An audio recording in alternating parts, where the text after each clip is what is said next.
Hello everybody and welcome back to the Consortium Broadcasting Channel. Last submission I put up was actually my replay obviously, but it got me the T28 HTC, the T28 Concept as one of the reward tanks. So today I am bringing you one of my games in that. The T28 Concept, it gets a pretty nice gun. The DPM is a bit low. It's got just over a 9.5 second reload. This is without a rammer, mind you. I only have a Cabinet Binox and a toolbox on this thing simply because I don't play it that often. But 181 AP pen and 320 alpha, which feels kind of weird when you're used to French tanks that I am hitting for 300 average. So you can see sometimes I roll higher than what I expected in this game quite a bit, because I kept thinking, oh, it's gonna be 300, and when instead actually it's for 320. But anyway, first impressions. This is a slow tank.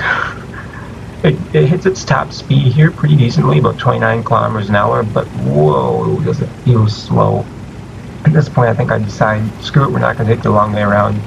There's no light tanks on the enemy team, so there's a little danger of me being lit from the middle. So I'm just going to put the man pants on and drive straight up this road, knock over some stuff, taking a really quick look at the matchup because we've got some time before I get to the fight.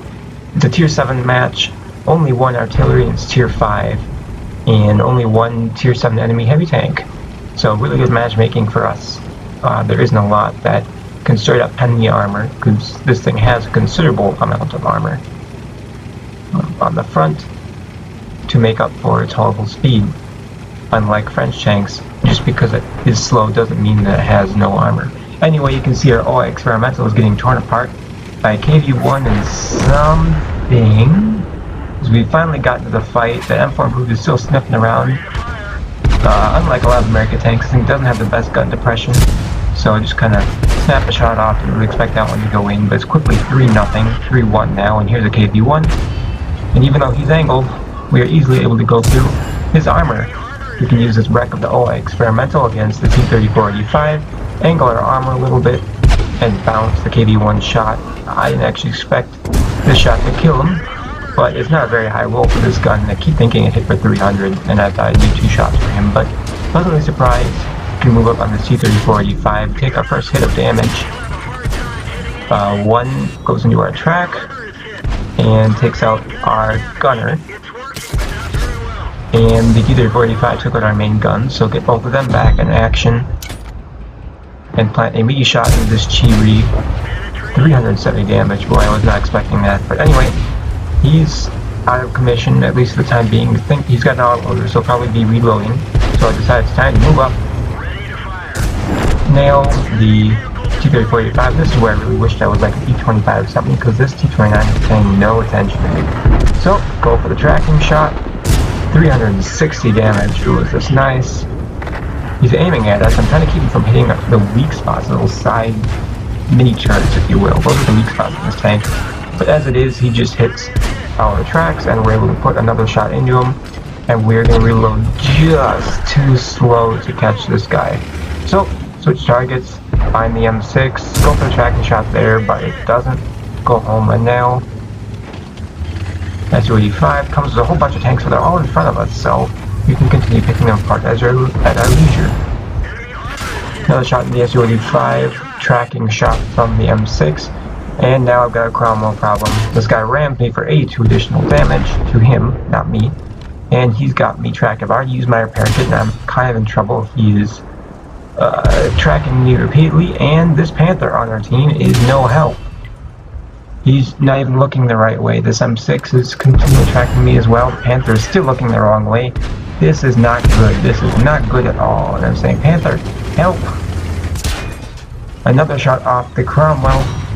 The Panther bounces off me, puts one in the Cromwell, and somehow this little shove is enough to kill him. And I managed to survive on 17 hit points. That Cromwell must have been ammo racked, otherwise I would be dead quicker than you can say T28 Concept. Anyway, just the Chi-Ri and the T29, well, the pair Chi-Ri used last 5 here in the city.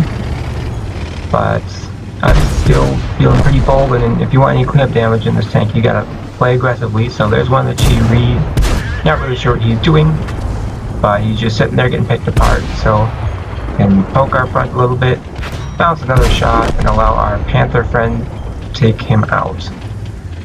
Wait a little bit so that Artie might not be looking directly at us, and continue to push forward. There's the other Chi. Again, not looking this direction, and we've got a nice shot on the side of his turret, and we're able to finish him off for our 4th kill. So a lot of action in less than 5 minutes there as artillery takes a dump on our Panther, which is good news because that means he won't be shooting at me anytime soon. I really have yet to be troubled by artillery too much in this thing. Of course, I've only played about 6 games in it, but if slow tanks with armor are your thing, or if you just want to get used to playing tanks like the T28 prototype or the T28 normal, I suppose, this thing can train American tank destroyer crews. Obviously, first set of skills you want would be repairs. One of the reasons I didn't have, or I had a toolbox on this thing, is that my crew is pretty new right now. Going forward, I might outfit this thing with a rammer, but I don't play it all that much. It's kind of a fun gimmick tank. For me at least, I don't have any intentions of playing the American tank destroyer lines, but it's just another tank to play. So, the T28 Concept. Let's take a quick look at the post-game stats. So, we had a pretty good result here. It was an ace tanker badge as well as steel wall and high caliber. The battle performance section on the lower right hand side of the screen shows that we were able to really influence this battle despite having a nice slow tank. The enemy just kind of showed up in front of me and for the most part stayed in front of me. Still not really sure how I managed to kill the Cromwell. I took out the last 19 hit points or so by brushing up against him. I'm not really sure, but I'm not going to complain because I lived and he didn't. And I was able to do 3,409 damage as well as 4 kills, good for 1,223 base experience, well in the zone for a mastery badge on this tank. Because we were fighting so close to the enemies, we fired 13 shots, 12 hit, and of those 11 pen. I mean, it was a really nice matchup from a gun standpoint. This thing's got a pretty decent gun. 181 pen is nothing to sneeze at. And in games where it's top tier and there aren't a lot of punchy enemies, both the gun and the armor are given a chance to shine. We bounced 1,695 damage. It actually took 20 shots, a lot of them coming from the Cromwell, some from the Chi-Rees, but really great result for us here and just showing what a slow moving heavily armored tank can do when it's top tier, as well as kind of showing off my T28 concept. So that is all for today, guys. Thank you so much for tuning in, and be sure to send in your replays. I look forward to reviewing replays that are not mine. Thank you again for watching, and I will see you next time. Have a good one.